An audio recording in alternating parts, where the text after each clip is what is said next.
Yeah, okay, intersubjectivity. So,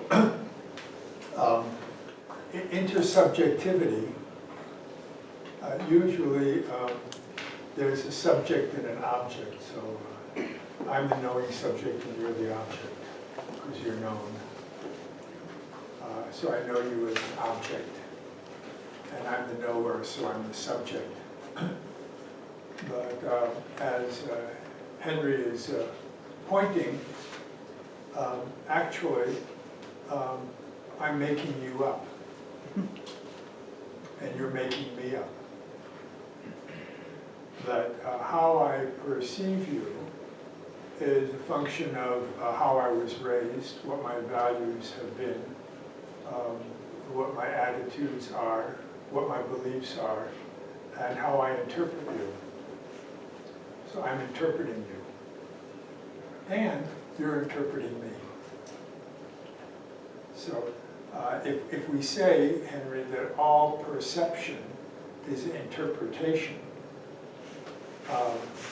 that would be another way of saying we're making it all up. Now we do have a consensual reality. We have a consensus. Look, we made out an invitation and everybody showed up here. So there must be a here, otherwise you couldn't have gotten here.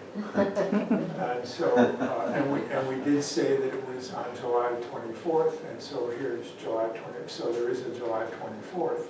So, but you know, there's no such thing as July 24th.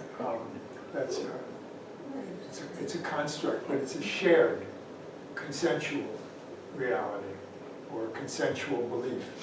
So, but it's still a belief, because July, there's no such thing as July, except by consensus.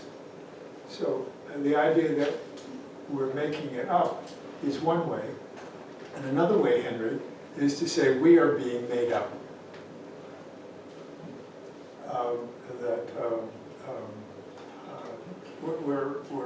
We're always being made up. We're being made up by the times. We're being made up by the culture.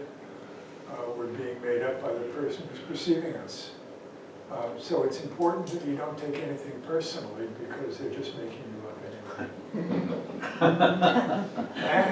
And it's important that you don't believe whatever you think about the other person, because you're making them up anyway. So the more lighthearted we can be, because there's a tendency to believe what we make up. So, so be lighthearted with that. But I think the recognition that it's all story, or it's all interpretation, is useful. That we do have an interpretive tendency. Now, because we're so conditioned, we have a characteristic interpretation. You know, there are some people who, the way they interpret things, they just really see the world just full of fools, and they don't suffer fools gladly. And that's how they interpret things, and that's how they see things. They recognize the folly of other people's thoughts and views. So that can be a characteristic attitude toward the world, or there can be an attitude. There can be an attitude toward the world of it's dangerous and vulnerable.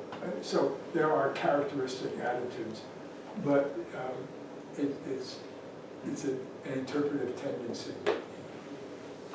There's always an interpretation going on. All I'm suggesting is that we recognize interpretation, so it's not so solid. If we recognize this interpretation, A, and B, that interpretation is influenced by our current state of mind and by our current emotional state.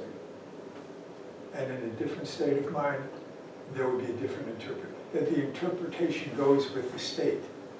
There isn't even an I that's interpreting it. The state interprets it.